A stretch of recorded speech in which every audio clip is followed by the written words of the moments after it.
जीवन का सबसे बड़ा सच क्या है? मृत्यु। जीवन का सबसे बड़ा डर? मृत्यु। जीवन क्या है?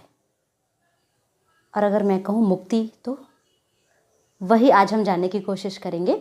नमस्ते, मैं हूँ सुदीप्ता। मसाला चाय पर आपका बहुत बहुत स्वागत है। जीवन सवालों से भरा हुआ है। जीवन क्या है? मृत्यु क्या है? हम इस जीवन में क्यों आए हैं? हमारा मकसद क्या है? हम किस चीज़ के लिए बने हैं? खुशी, शांति, सुकून, इनका रास्ता किधर है? ज़ोरबा जब इन सवालों के जवाब देता है, आपका जीवन बदल जाता है। ज़ोरबा द क्रीक निकोस कज़ानज़ाकिस का लिखा हुआ उपन्यास है जो 1946 यानी 1946 में प्रकाशित हुआ था। अंग्रेजी में अनुवाद तो हो गया था, लेकिन हम हिंदी पाठकों के हाथ में आने में से लगभग 70 साल लग गए।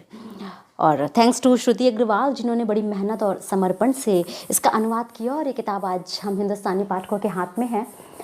ज़ोरबा निकोस कज़ानज़ाकिस का रचा एक ऐसा किरदार है जो बड़े क्रूर ढंग से नैसर्गिक है, जैसे कोई इंसान पैदा होते ही प्रकृति की गोद में चला गया हो। वो एक सामाजिक प्राणी होना स्वीकार नहीं करता, बजाय इसके वो स्वीकार करता है सिर्फ एक इंसान होना। उसके जीवन में कोई नियम कानून नहीं है, कोई सिद्धांत नहीं, न कोई धर्म उसे रोक सकता है, न कोई सीमा। वो जीवन को जीना जानता है, जीवन का हर क्षण जीता है और इस तरह से जीता है जैसे वो कभी नहीं मरेगा। वो 60 वर्ष का है, लेकिन उम्र उसे वो पैरों तले कुचलता चलता है। वो जीवन को मुक्त होकर जीता है। मुक्ति के लिए उसे मृत्यु की नहीं, जीवन की ज़रूरत है। अगर कहानी पर जाएं तो वो कुछ यूँ है कि ज़ोरबा की लेखक से मुलाकात, जो इस कहानी को कह रहा है लेखक, एक यात्रा के दौरान होती है जहाँ ज़ोरबा उसके साथ हो लेता है। फिर दोनों क्रीट नामक एक जगह पर पहुँचते हैं जहाँ लेखक कोयले की खदान शुरू करता है। ज़ोरबा पूरा दिन खदान में मजदूरों से काम करवाता है और शाम को आकर अपने मालिक के लिए अपने लिए भोजन पकाता है। ज़ोरबा की एक प्रेमिका भी है जिसे वो प्यार से बोबोलीना कहता है। उसी गांव में एक बड़ी खूबसूरत सी विधवा स्त्री भी रहती है जिसके प्रति लेखक के मन में आकर्षण तो है, लेकिन वो उसे दबाए फिरता है। इन सारी दुनियावी चीज़ों से इतर ज़ोरबा और उसके मालिक का लक्ष्य एक ही है।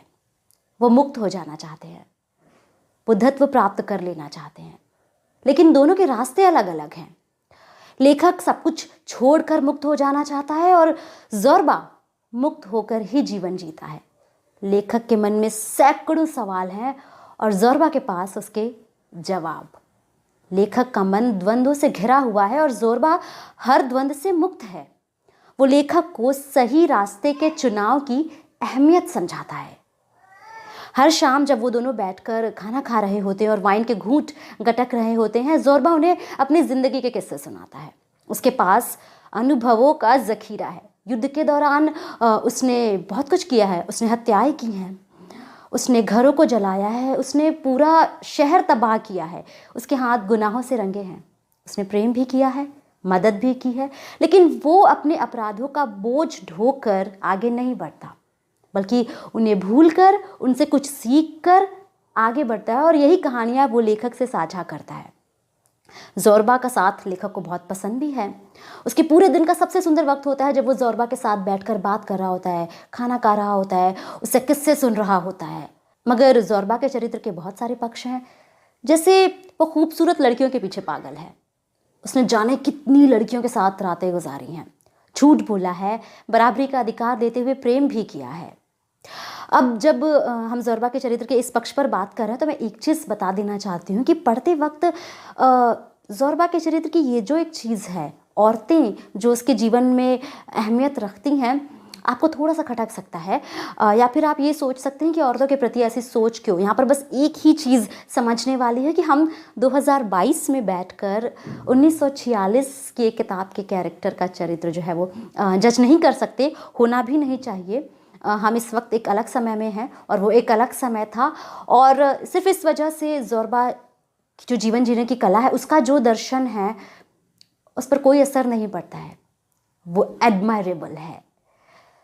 तो ज़ोरबा कहता है कि हर इंसान के अंदर एक शैतान है जिसकी इच्छाएं होती हैं, और जब तक आप वो इच्छाएं पूरी नहीं कर देते, आपको उससे मुक्ति नहीं मिलने वाली। ज़ोरबा की ऐसी ही बहुत सारी बातों को लेकर लेखक के मन में सवाल हैं, द्वंद्व है, और एक दिन वो झुंझला उठता है और पूछ बैठता है कि ज़ोरबा, क्या तुम्हें किसी पर भी विश्वास नहीं है?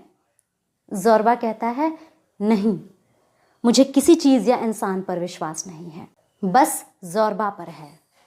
इसलिए नहीं कि वो बाकियों से बेहतर है, बिल्कुल नहीं, बिल्कुल भी नहीं, वो भी बाकियों की तरह नीच है।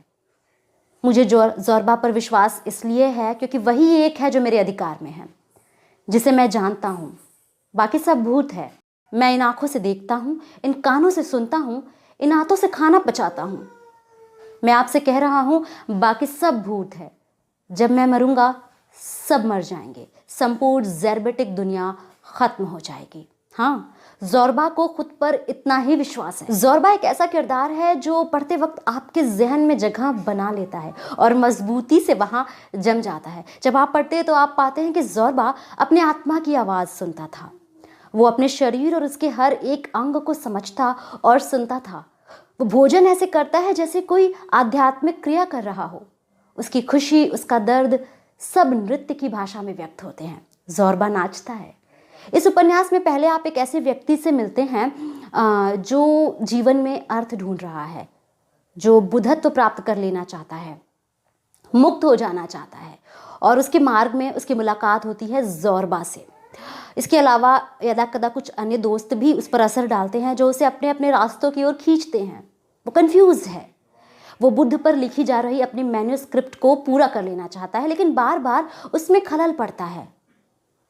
ज़ोरबा उसकी ज़िंदगी बदल रहा होता है।